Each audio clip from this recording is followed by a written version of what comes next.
Kung magkagayon ay makakatulad ang kaharian ng langit ng 10 dalaga na kinuha ang kanilang mga ilawan at nagsilabas upang salubungin ang kasintahang lalaki. At ang 5 sa kanila'y mga mangmang at ang 5'y matatalino, sapagkat nang dalhin ng mga mangmang ang kanilang mga ilawan ay hindi sila nangagdala ng langis. Datapwat ang matatalino ay nangagdala ng langis sa kanilang sisidlan na kasama ng kanilang mga ilawan. Samantalang nagtatagal nga ang kasintahang lalaki, ay nangagantok silang lahat at nangakatulog. Datapwat pagkahating gabi ay may sumigaw, "Narito ang kasintahang lalaki, magsilabas kayo upang salubungin siya." Nang magkagayoy, nagsipagbangon lahat ang mga dalagang yaon at pinag-igi ang kanilang mga ilawan. At sinabi ng mga mangmang sa matatalino, "Bigyan ninyo kami ng inyong langis, sapagkat nangamamatay ang aming mga ilawan." Datapwat nagsisagot ang matatalino na nangagsasabi, "Baka sakaling hindi magkasya sa amin at sa inyo, magsiparoon muna kayo sa nangagbibili at magsibili kayo ng ganang inyo." At samantalang sila'y nagsisiparoon sa pagbili, ay dumating ang kasintahang lalaki, at ang mga nahahanda ay nagsipasok na kasama niya sa piging ng kasalan, at inilapat ang pintuan. Pagkatapos ay nagsirating naman ang mga ibang dalaga na nagsisipagsabi, "Panginoon, Panginoon, buksan mo kami." Datapwat sumagot siya at sinabi, "Katotohanang sinasabi ko sa inyo, hindi ko kayo nangakikilala. Mangagpuyat nga kayo, sapagkat hindi ninyo nalalaman ang araw ni ang oras. Sapagkat tulad sa isang tao na nang paroroon sa ibang lupain, ay tinawag ang kanyang sariling mga alipin at ipinamahala sa kanila ang kanyang mga pag-aari. At ang isa'y binigyan niya ng 5 talento, ang isa'y 2, at ang isa'y 1. Sa bawat isa'y ayon sa kani-kanyang kaya, at siya'y yumaon sa kanyang paglalakbay. Ang tumanggap ng 5 talento, pagdakay yumaon at ipinangalakal niya ang mga yaon, at siya'y nakinabang ng 5 pang talento. Sa gayon ding paraan, ang tumanggap ng 2 ay nakinabang ng ibang 2 pa. Datapwat ang tumanggap ng 1 ay yumaon at humukay sa lupa at itinago ang salapi ng kanyang Panginoon.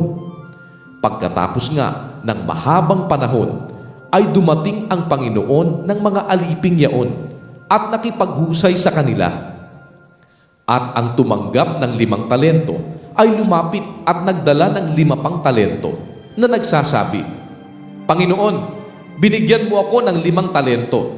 Narito, ako'y nakinabang ng 5 pang talento."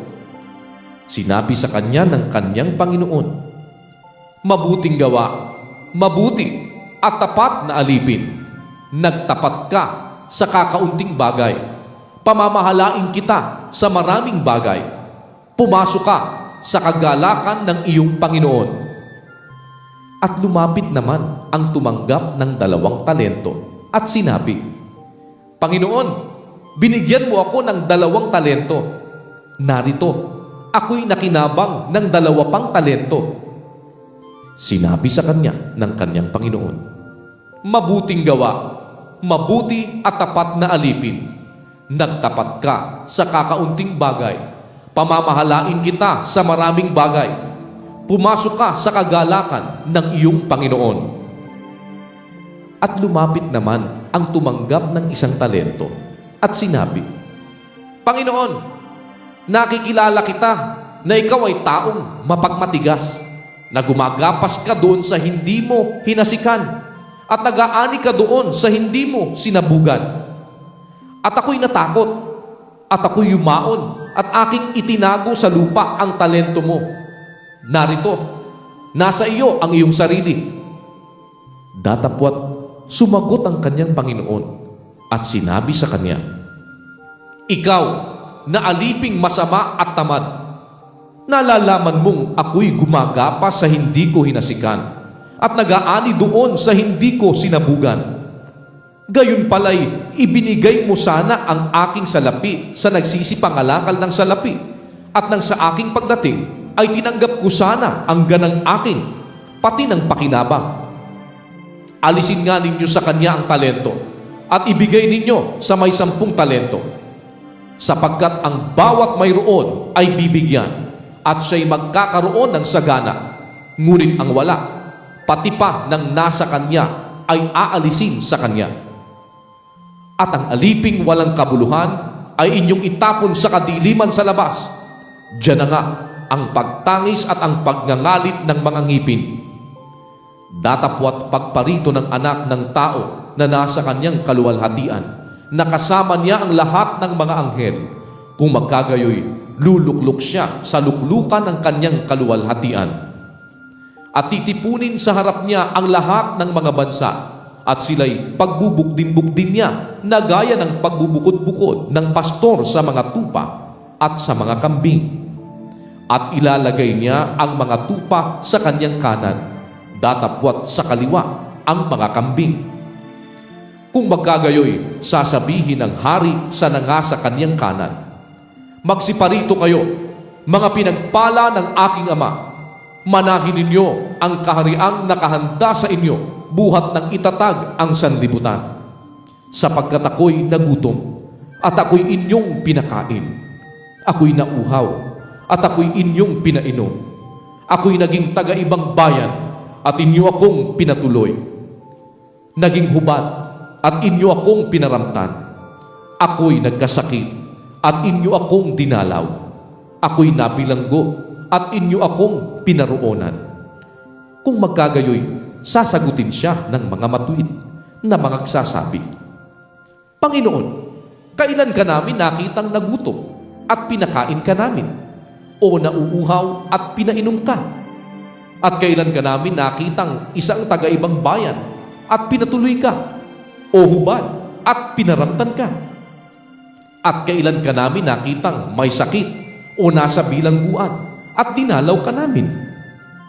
At sasagot ang hari at sasabihin sa kanila, katotohanang sinasabi ko sa inyo, yamang inyong ginawa sa isa dito sa aking mga kapatid, kahit sa pinakamaliit na ito, ay sa akin ninyo ginawa. Kung magkagayoy, sasabihin naman niya sa mga nasa kaliwa, magsilayo kayo sa akin, kayong mga sinumpa, at pasaapoy na walang hanggan, na inihanda sa dyablo at sa kanyang mga anghel. Sapagkat ako'y nagutom, at hindi ninyo ako pinakain. Ako'y nauhaw, at hindi ninyo ako pinainom. Ako'y naging isang taga-ibang bayan, at hindi ninyo ako pinatuloy. Hubad, at hindi ninyo ako pinaramtan. May sakit, at nasa bilangguan, at hindi ako dinalaw. Kung magkagayoy, sila na may magsisisagot na magsisipagsabi, Panginoon, kailan ka namin nakitang nagugutom o nauuhaw o isang taga-ibang bayan o hubad o may sakit o nasa bilangguan at hindi ka namin pinaglingkuran? Kung magkagayoy, sila'y sasagutin niya na sasabihin, katotohanang sinasabi ko sa inyo, na yamang hindi ninyo ginawa sa maliliit na ito, ay hindi ninyo ginawa sa akin. At ang mga ito'y mga paparoon sa walang hanggang kaparusahan, datapwat ang mga matuwid ay sa walang hanggang buhay.